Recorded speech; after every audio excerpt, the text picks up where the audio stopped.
cadawgu dalkeena ma duudsi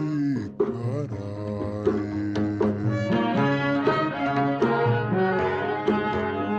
cadawgu dalkeena ma duudsi karaay